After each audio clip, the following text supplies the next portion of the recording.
Queremos hablar, hermanos, en esta tarde de una buena conciencia. No sé si todos estamos sabemos qué es la conciencia. Pero necesitamos tener una buena conciencia si queremos ser escogidos por el Señor en aquel día. Si en aquel día de la venida del Señor queremos oír su voz llamándonos a entrar a su reino, es importante que caminemos con una buena conciencia. La conciencia es algo que nos ha sido dado por Dios a los seres humanos. Es como una voz interior que nos señala cuando algún pensamiento o alguna acción, alguna palabra que vamos a hacer o que ya hicimos, la conciencia nos señala si eso fue bueno o si fue malo. A veces es más que una señal. A veces la conciencia nos grita dentro que eso no estuvo bien. Amén. Hermanos, la conciencia es algo milagroso si usted lo logra ver de esa manera. Es un milagro. Es algo. La conciencia es un argumento muy fuerte para demostrar que Dios existe. Porque según los evolucionistas, el ser humano viene de una célula que estaba en una sopa de elementos, y esa celulita se comenzó a convertir en algo más hasta que llegó a ser un pececito, etcétera, etcétera, hasta que llegó a ser un ser humano. Según ellos, eso es el origen del ser humano. Para creer eso ya se necesita fe.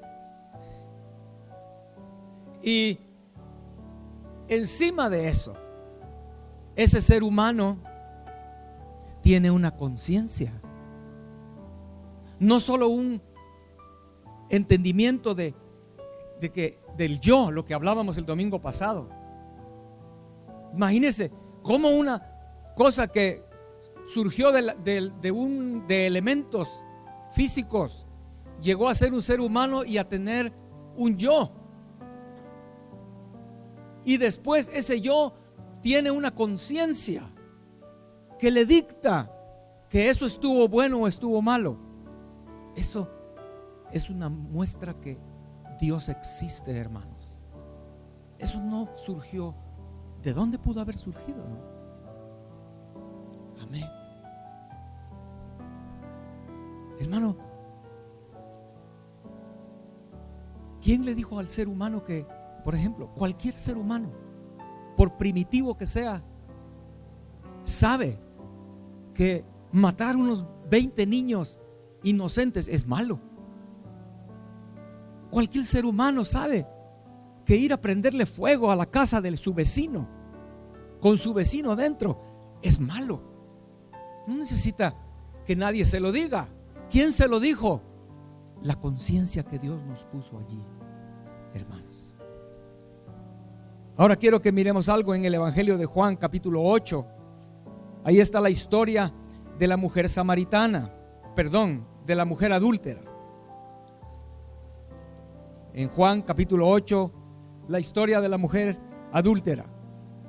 Y en ese capítulo dice ahí, relata el Evangelio, en el capítulo 8, verso número 2: y por la mañana Jesús volvió al templo, y todo el pueblo vino a él, y sentado él les enseñaba.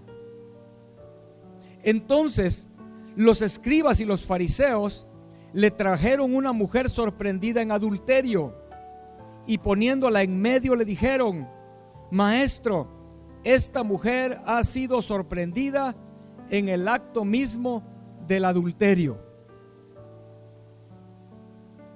Notemos, hermanos, que los que traen la mujer al Señor para que el Señor la condene, para que el Señor la juzgue, porque aquí entonces le dicen, el verso 5, en la ley nos mandó Moisés a apedrear a tales mujeres. ¿Tú pues qué dices? O sea, los que traen esta mujer son los fariseos y los escribas, la gente más religiosa de la época, del lugar allí. Hermano, el pueblo los tiene a ellos como los líderes, los respetaban como los líderes, los representantes de la ley y de las cosas de Dios. Cualquier ser humano allí o cualquier ciudadano que tenía alguna pregunta, alguna necesidad, acudía a esos líderes, los veía como alguien superiores a ellos, en un nivel espiritual más alto. Entonces son ellos los que traen a la mujer al Señor. Lo que buscan es que el Señor la condene. Pero dice ahí en el verso 6 que lo hacían para tentarle, mas esto decían tentándole para poder acusarle. Pero Jesús, inclinado hacia el suelo, escribía en tierra con el dedo, y como insistieran en preguntarle, se enderezó y les dijo: el que de vosotros esté sin pecado, sea el primero en arrojar la piedra contra ella. E inclinándose de nuevo hacia el suelo, siguió escribiendo en tierra. Pero ellos, al oír esto, acusados por su conciencia, salían uno a uno, comenzando desde los más viejos hasta los postreros, y quedó solo Jesús y la mujer que estaba en medio. Amén. Lo que quiero que veamos en esto, hablando de la conciencia, es que los líderes, hermanos, no eran capaces de oír sus conciencias. Sí eran muy buenos para juzgar a cualquier otro, ¿verdad? En este caso, la mujer adúltera.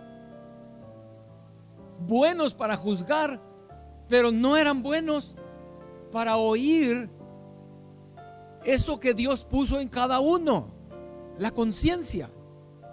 En esta hora, pregúntate tú ahí, ¿cómo estoy yo en mi capacidad de oír mi conciencia? Porque parece que no todos tenemos la misma capacidad.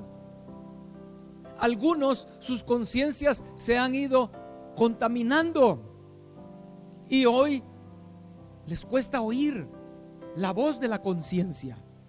Estos hombres, hermanos, por lo que vemos en el relato bíblico aquí, llevan a esta mujer acusándola de adulterio, pero ellos mismos llevan pecados en su corazón, en su vida, manchas, errores, rajaduras en su vaso, pero no lo pueden ver porque saber hace cuánto tiempo dejaron de escuchar su conciencia. Es lo que queremos ver esta tarde. Amén. Romanos capítulo 2 verso 1: eres inexcusable, oh hombre, quien quiera que seas tú que juzgas, pues en lo que juzgas a otro te condenas a ti mismo. Es lo que estaba pasando aquí, ¿verdad?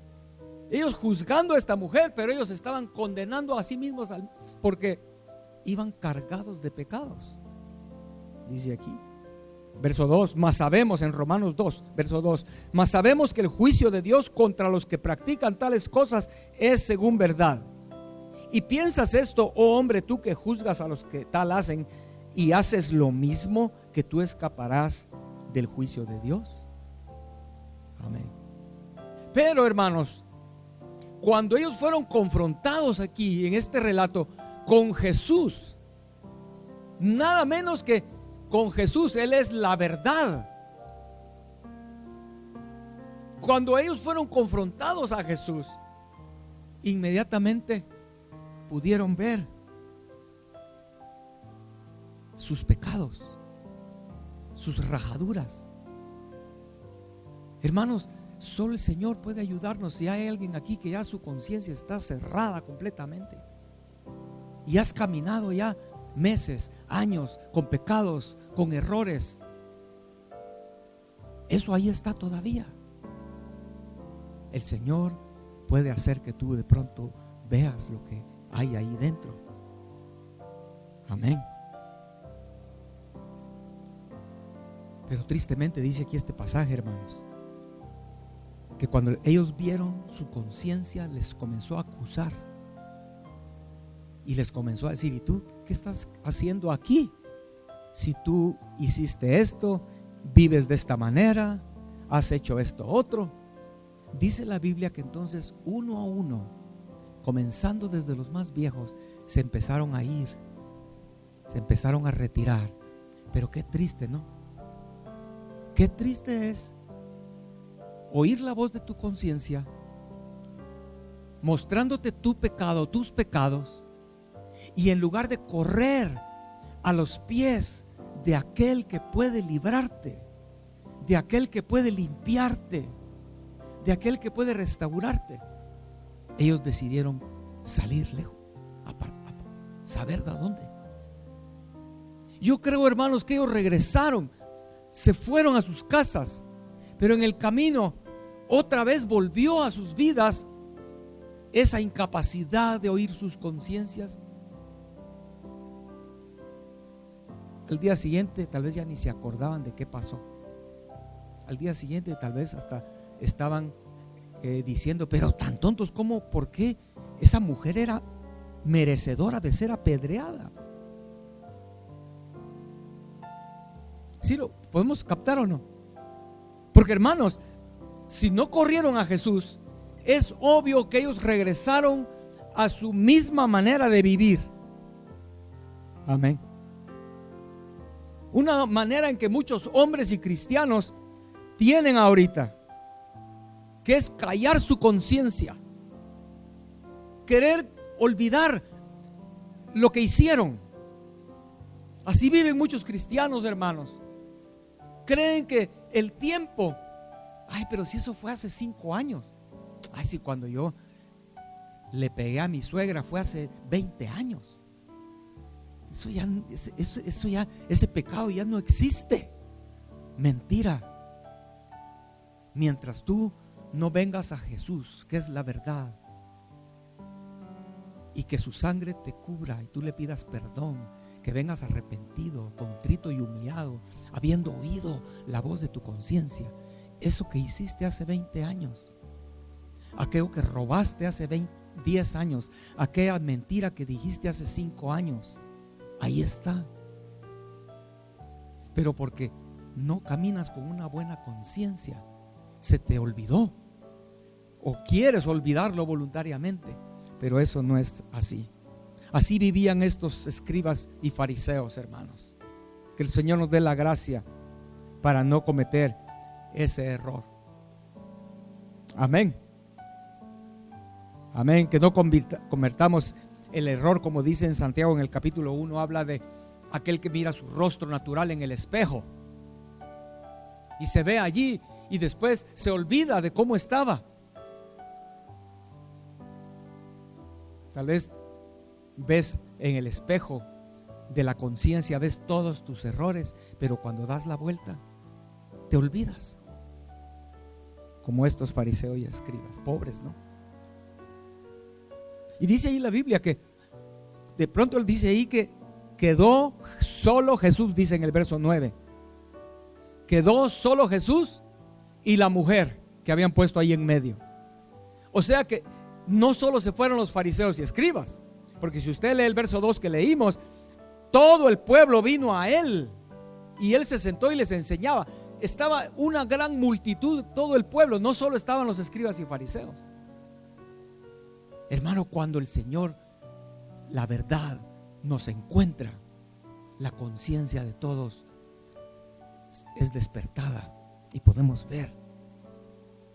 Ojalá que no sea en el día del juicio final, cuando al final oigas tu conciencia y te des cuenta de una vida miserable de pecado, porque ahí ya no habrá esperanza para ti.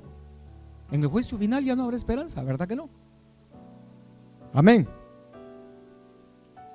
Pablo, el apóstol Pablo, hermano, Él nos dice en una de sus cartas que lo imitemos a Él como Él imita a Cristo, ¿no?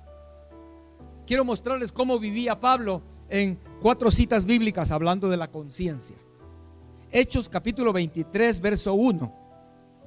Dice, Hechos 23, 1: entonces Pablo, mirando fijamente al concilio, dijo: varones hermanos, yo con toda buena conciencia he vivido delante de Dios hasta el día de hoy. Amén. Todos los días he vivido con buena conciencia delante de Dios hasta este día. Hechos 24:15: teniendo esperanza en Dios, está hablando otra vez el apóstol Pablo, teniendo esperanza en Dios, la cual ellos también abrigan, de que ha de haber resurrección de los muertos, así de justos como injustos, y por esto procuro tener siempre una conciencia sin ofensa ante Dios y ante los hombres. ¿Por qué dice este verso que Pablo quería tener siempre una conciencia limpia delante de Dios y delante de los hombres? Porque dice ahí él que viene un día la resurrección de entre los muertos, y resucitarán los justos y los injustos. Y Pablo quiere asegurarse de que ese día de la resurrección él esté contado entre los justos. Por eso él caminaba con una limpia conciencia cada noche, seguramente, o en el mismo instante que algo malo había hecho uno por su pecado, por su carne. Uno, hermano, la Biblia dice que el justo peca 7 veces al día, pero se levanta. ¿Cómo se levanta? Porque cada una de esas 7 veces la conciencia le señala y él ve y se levanta. Eso es el justo, para mantenerse con una conciencia limpia. Pero si caes 7 veces al día y no arreglas ninguna de las 7, al día siguiente otras 7, ya llevas 14. En 10 días ya llevas 70, ¿o no? Y no arreglas ninguna de esas cosas. El día de la resurrección, ¿de qué lado vas a ser contado? ¿Del lado de los justos o de los injustos, hermano? Caminemos como Pablo. Segunda de Timoteo 1:3 dice él: doy gracias a Dios, al cual sirvo desde mis mayores con limpia conciencia, de que sin cesar me acuerdo de ti en mis oraciones noche y día. Eso le dijo a Timoteo. Segunda de Corintios 1:12. Es el último verso que miremos de lo de Pablo. Segunda de Corintios 1:12. Porque nuestra gloria es esta, el testimonio de nuestra conciencia, que con sencillez y sinceridad de Dios, no con sabiduría humana, sino con la gracia de Dios, nos hemos conducido en el mundo, y mucho más con vosotros.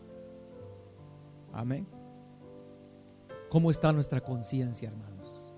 ¿Cómo estamos caminando? George Mueller, un hombre de Dios muy grande, hermanos. No sé si ustedes han oído algo de él, su biografía, pero él fue un hombre de Dios. Y Dios, cuando ese hombre oraba, Dios respondía sus oraciones de una forma muy sobrenatural. Un hombre preciosísimo en Dios. Cuando él tenía 90 años de edad, más o menos, casi cerca ya de su muerte, él dijo que uno de los secretos de su vida espiritual fue haber recibido la gracia de Dios para caminar con una conciencia buena. Amén. 90 años, caminar diariamente donde tu conciencia está en buenas condiciones y tú la puedes oír, aún hasta el susurro más pequeño de la conciencia. Amén. Pero estos pobres escribas del capítulo 8 de Juan, ¿verdad? No buscaron a Jesús. Pero llama la atención que el último verso en este relato dice ahí que el Señor, leamos los últimos versos donde estábamos en Juan 8. Verso 9, pero ellos al oír esto, acusados por su conciencia, salían uno a uno, comenzando desde los más viejos hasta los postreros, y quedó solo Jesús y la mujer que estaba en medio. Enderezándose Jesús y no viendo a nadie sino a la mujer, le dijo: mujer, ¿dónde están los que te acusaban? ¿Ninguno te condenó? Ella dijo: ninguno, Señor. Entonces Jesús le dijo: ni yo te condeno, vete y no peques más. Amén. Eso es clave, hermanos. No peques más. Es para lo que va a funcionar nuestra conciencia cuando sea sanada, digamos así. ¿Por qué le digo esa palabra sanada? Porque, hermanos, según la Biblia, la conciencia puede estar en dos condiciones: buena conciencia o una mala conciencia. Y mala conciencia en el Nuevo Testamento puede ser una conciencia débil, por ejemplo. Eso encontramos en 1 Corintios 8, versos 8 al 12. Ahí encontramos que Pablo habla de gente con conciencia débil y no pueden ver algo que otra persona está haciendo, aunque sea mala, pero como ellos tienen una conciencia débil, caen en esos mismos errores. Amén. Y después se justifica, pero si el hermano fulano también lo hace, ¿verdad? Gente con conciencia débil. También una conciencia mala puede ser porque es una conciencia contaminada o una conciencia corrupta, corrompida. Como lo dice en 1 Corintios capítulo 8. Si vamos ahí, 1 Corintios capítulo 8, el verso 7, ahí lo dice.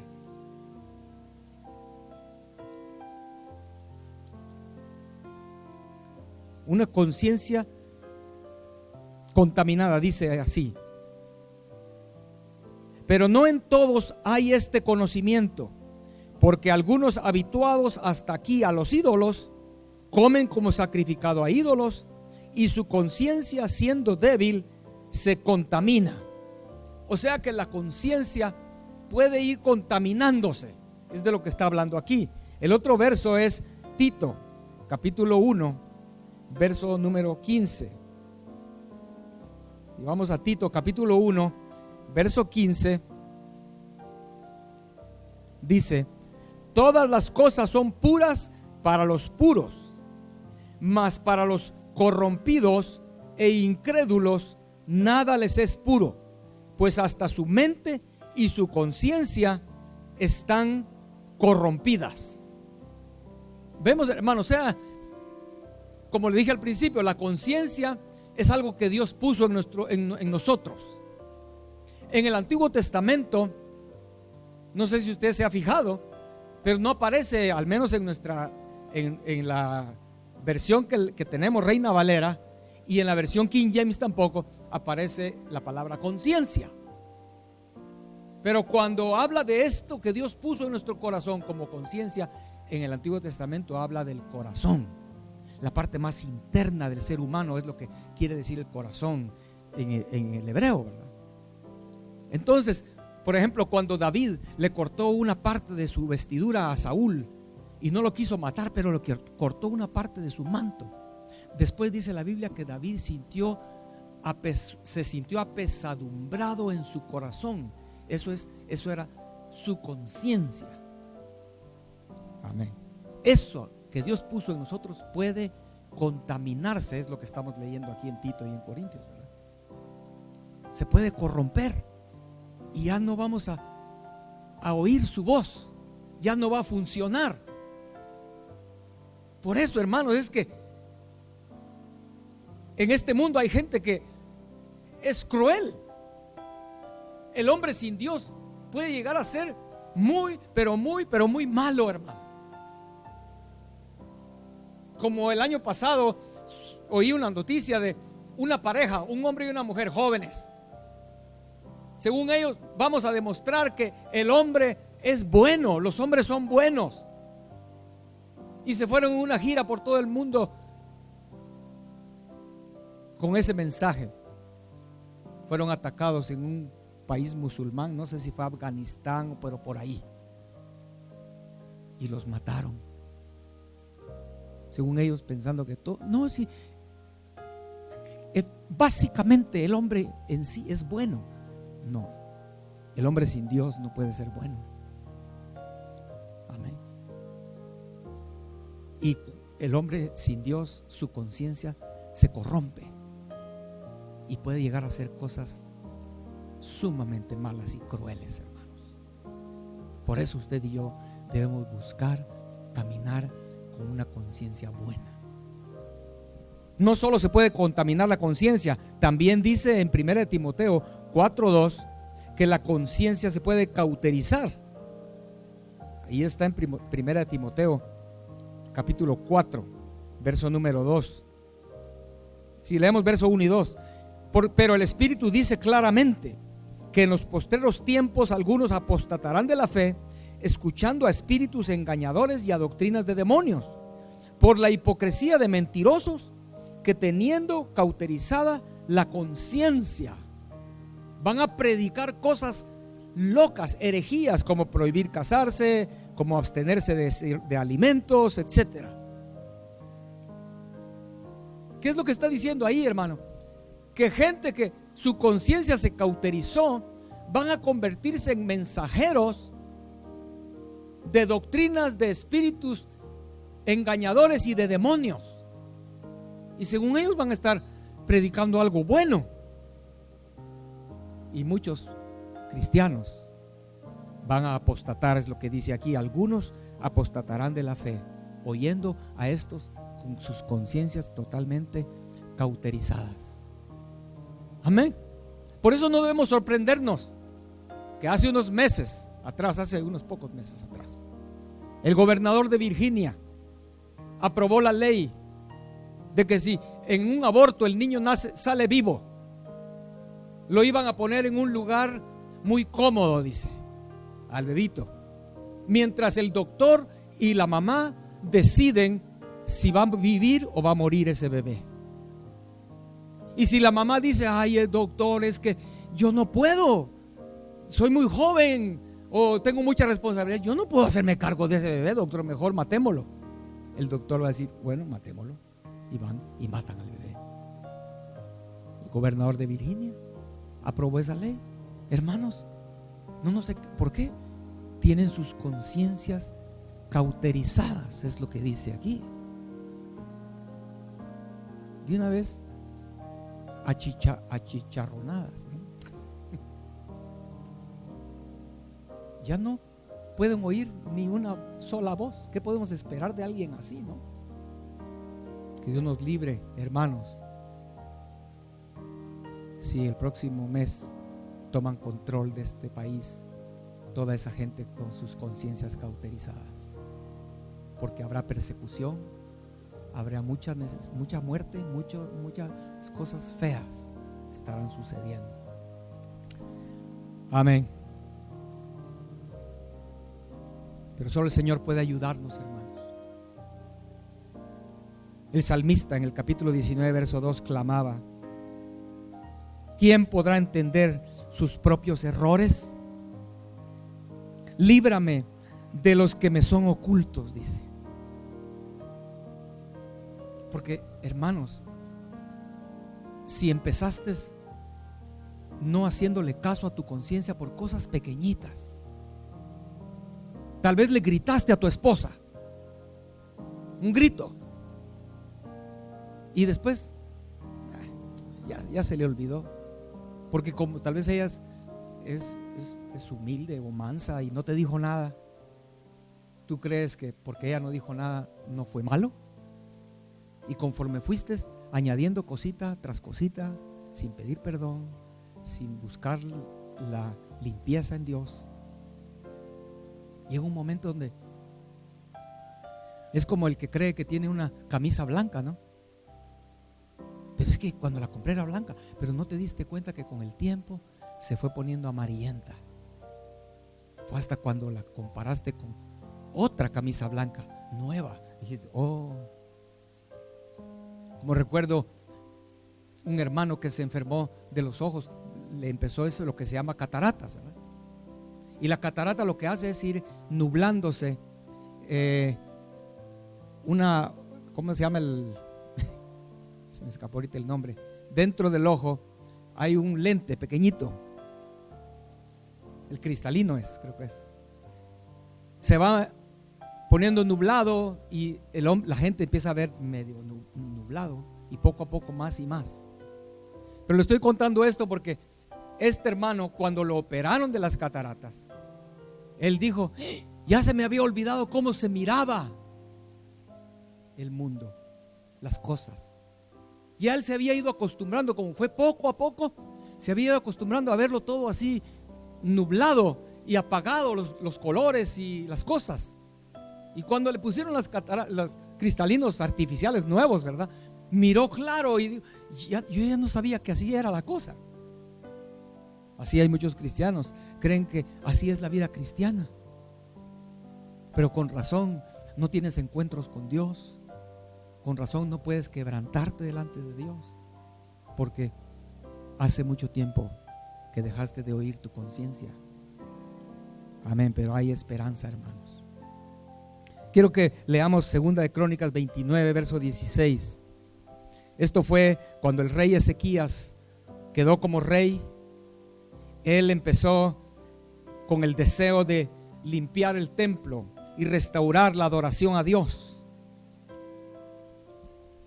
Entonces el rey Ezequías mandó a los sacerdotes a que limpiaran el templo. Y dice entonces en el verso 16 del capítulo 29 de 2 de Crónicas: y entrando los sacerdotes dentro de la casa de Jehová para limpiarla, sacaron toda la inmundicia que hallaron en el templo de Jehová al atrio de la casa de Jehová, y de allí los levitas la llevaron fuera al torrente de Cedrón. ¿Quién iba a imaginar que en el templo del Señor iban a encontrar inmundicia, verdad?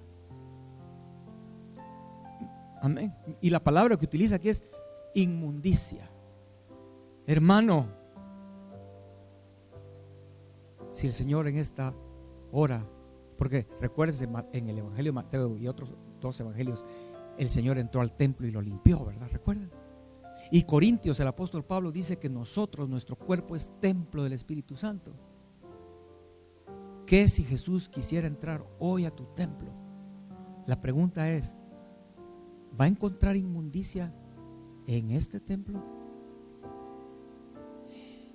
Imagínese, hermano. Y según tú, muy tranquilito, ¿verdad? Según tú, un cristiano normal que puede venir a la iglesia y levantar las manos, etcétera. Pero si el Señor abre nuestros ojos, y si nosotros, como estos sacerdotes, tratamos de escudriñarnos, hermanos, para encontrar si hay inmundicia dentro del templo. Dice aquí que sacaron la inmundicia y la fueron a tirar al torrente de Cedrón. El torrente de Cedrón era un barranco que hasta el día de hoy existe allí en Jerusalén. Está la ciudad de Jerusalén, luego está el torrente de Cedrón, que es un barranco, y luego está el monte de los Olivos del otro lado. Todavía existe. Y en el Antiguo Testamento muchas veces aparece eso, que ahí era donde tiraban los ídolos y los quemaban. Era el basurero ahí, hermano. Era donde cuando querían deshacerse de algo para siempre, lo tiraban ahí a ese barranco. Es lo que el Señor quiere. No que tú le pidas perdón hoy y que al salir del servicio vayas y vuelvas a recoger eso que sacaste. Ay, es que me hace falta, ¿verdad? Sí, es cierto, le pedí perdón al Señor por esto, pero es que no puedo vivir sin ello, ¿verdad? Que el Señor nos dé la gracia de sacar esas cosas para siempre. Escudriñémonos, hermanos, escudriñemos nuestros corazones como templos del Señor. Amén. ¿Por qué es importante eso? Quiero terminar con esto. En Apocalipsis, en el capítulo 19, se ve la culminación de aquello que comenzó hace 6,000 años, hermanos. Lo hemos dicho aquí varias veces. Dios sabía que el hombre iba a pecar, sí, lo sabía. Pero a pesar de eso, Dios lo creó al hombre. ¿Por qué? Por amor. Porque Dios le iba a dar una oportunidad al hombre para salir de ese hoyo donde se metió al pecar y al entregarse bajo el dominio de Satanás. Pero la mira del Señor y el anhelo del Señor es buscar una esposa entre esa raza humana, una esposa para su hijo. Y por eso es que Jesús vino a este mundo, como Jacob fue allá a la tierra de sus padres a buscar esposa. Jacob fue a buscar esposa, el Señor vino a este mundo a buscar su esposa y murió por ella.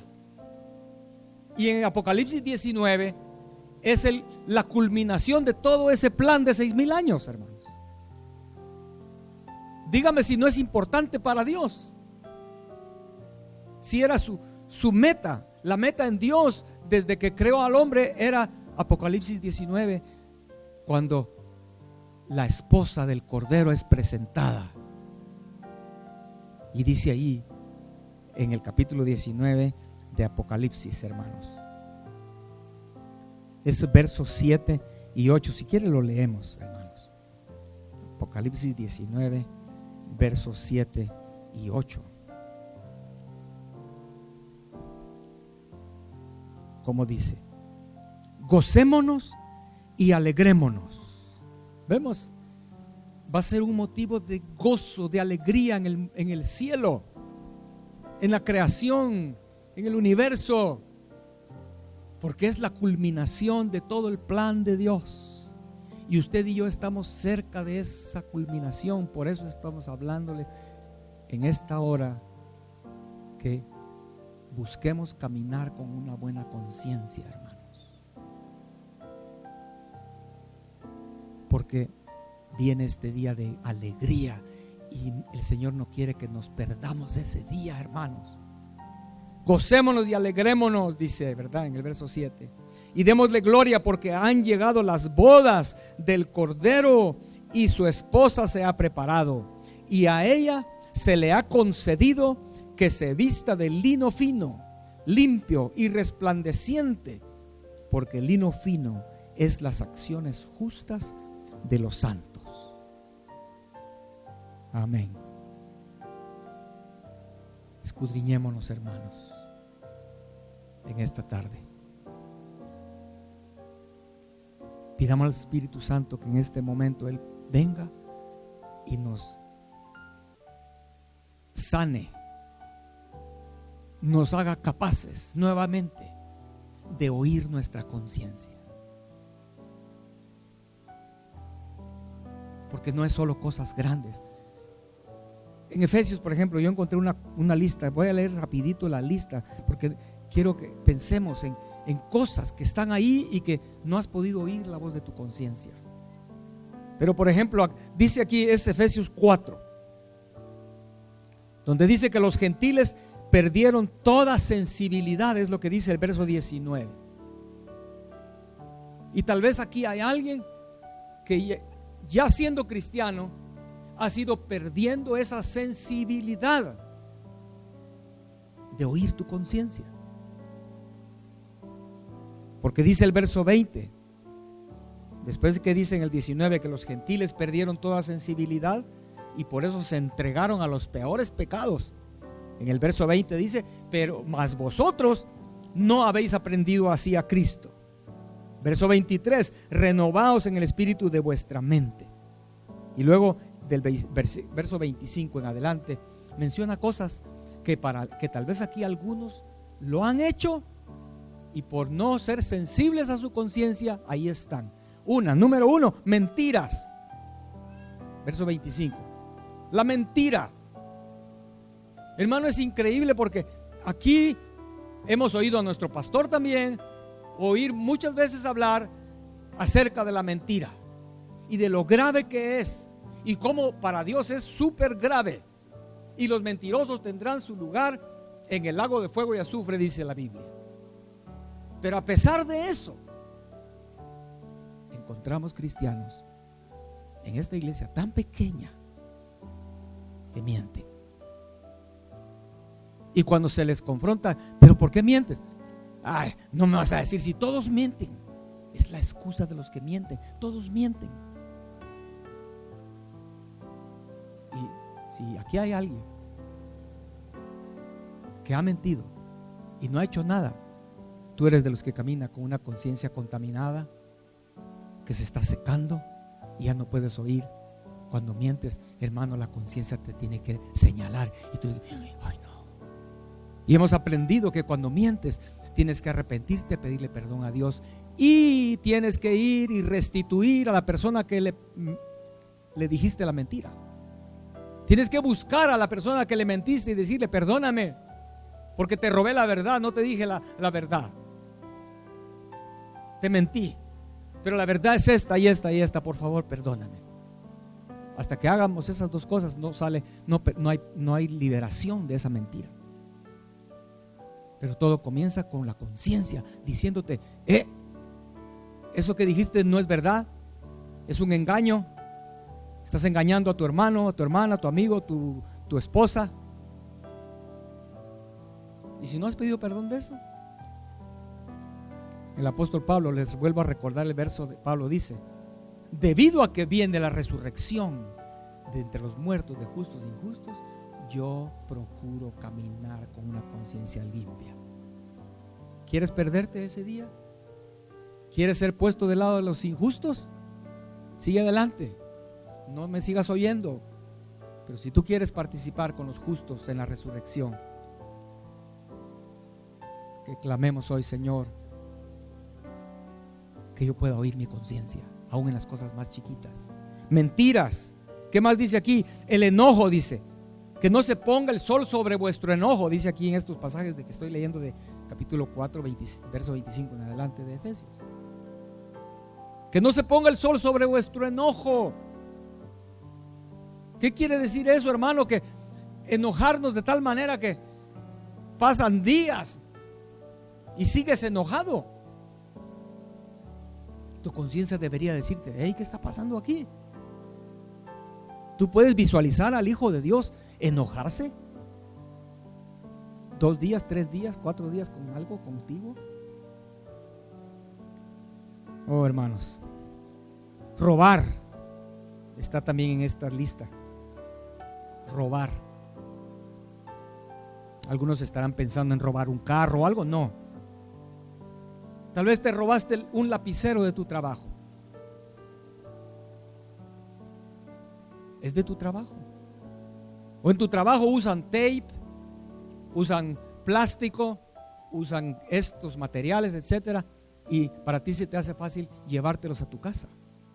Y en tu casa tienes un montón de eso ahora. Robar. Pero si tu conciencia está siendo cauterizada, está siendo contaminada, corrompida, no vas a oírlo.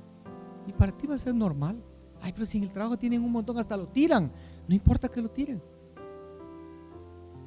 Si lo tiran, mejor es que vayas y le digas al supervisor o al jefe o al dueño, mire, ¿será que puedo llevarme esto? Es diferente, ¿no? Pero no asumamos que como lo tiran es nuestro. Robar. Ninguna palabra corrompida salga de vuestra boca.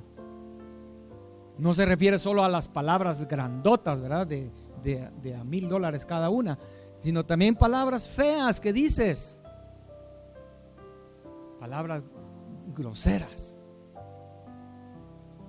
Palabras corrompidas que no salgan de nuestra boca. Y si han salido, la conciencia tiene que señalártelo en el momento. Como dije hace un momento, antes, cuando alguien tiene una conciencia muy sensible, antes de que salga la palabra, tu conciencia ya te está diciendo. Como hay un dicho, mejor me muerdo la lengua, dice, ¿verdad? Que bueno poder morderse la lengua antes de que lo digas, porque tu conciencia está sensible y tú puedes oírlo y sentirlo. Amén. Pongámonos de pie, hermanos, por favor. Pidámosle al Señor en esta hora. Queremos ser parte de esa esposa del Cordero, que está vestida de lino fino, blanco y finísimo, limpio, dice. Vestida de lino fino, limpio y resplandeciente. Amén. Oh Señor, oh Señor. Señor, por favor, en esta tarde queremos clamar a ti como exclamó el salmista, Señor. Líbrame, Señor, aún de los errores que hay en mí que me son ocultos, que no puedo verlos, que soy insensible a darme cuenta de que en mi templo, en mí, el templo tuyo, en mi vida, hay inmundicia. Señor, perdóname, por favor. Amén. Si tú quieres hacer esa oración, díselo, levanta tus manos y pide al Señor en este momento perdón, perdón, perdón. Tal vez tú en tu casa hablas mal de un hermano y cuando lo ves, lo saludas muy amorosamente. Eso es hipocresía. Eso es algo que tu conciencia no te lo está diciendo. Tu conciencia no te dice que es malo que tú en tu casa piensas mal de un hermano, pero luego cuando lo ves, lo saludas como si fuera tu gran amigo. Tu conciencia debería de señalarte que eso es malo, que eso es ser falso, eso es algo, es mentir. En cierta manera es mentir, ¿no? Es engañar. Señor, líbrame. Amén. Cierra tus ojos, hermano, y que el Señor escudriñe nuestros corazones. Tal vez palabras vanas que dijimos, palabras corrompidas que salieron de nuestros labios y nos olvidamos y nunca nos preocupamos en pedirle perdón a Dios por esas palabras. Insultos a otra persona que salieron de tu boca y no le has pedido perdón al Señor. ¿No le has pedido perdón a la persona a la cual insultaste? De esto es de lo que se trata cuando el Señor dice: cuando vengas al altar y te recuerdes que tienes algo contra tu hermano, deja tu ofrenda ahí en el altar y ve y búscalo. Amén. Por eso pusimos en el pasaje, en el papelito de las noticias hoy: al Señor no le agradan los sacrificios, lo que le agrada es un corazón contrito y humillado, un corazón que reconoce sus faltas y sus pecados. Oh Señor, Señor, te suplicamos en esta hora, envía la luz de tu Espíritu, Señor, sobre nuestras vidas. Ilumínanos, Señor. Señor, sana nuestras conciencias. Señor, así como cuando tu Hijo Jesucristo se puso enfrente de todos esos escribas y fariseos, pudieron ver lo que había en ellos. Señor, haz que podamos ser traídos enfrente de tu presencia, de tu Hijo, quien es la verdad, Señor, y que podamos ver nuestros errores grandes y pequeños. Queremos ser limpiados, Señor, queremos participar y ser vestidos con lino fino y limpio, Señor, que resplandezca. Señor, te lo suplicamos en esta hora, por amor de tu nombre, Señor, te lo pedimos, te lo suplicamos, Señor. Cantemos otra vez: haznos volver, hermano, haznos volver. Pero al pensar en yo quiero volver, pero ¿cómo vamos a volver? Caminando con una conciencia mala. Haznos volver, Señor. Yo quiero llegar a ser alguien como Pablo, alguien como George Mueller, Señor, que caminaron con una conciencia limpia, delante de ti y delante de los hombres. Gracias, Señor. Amén.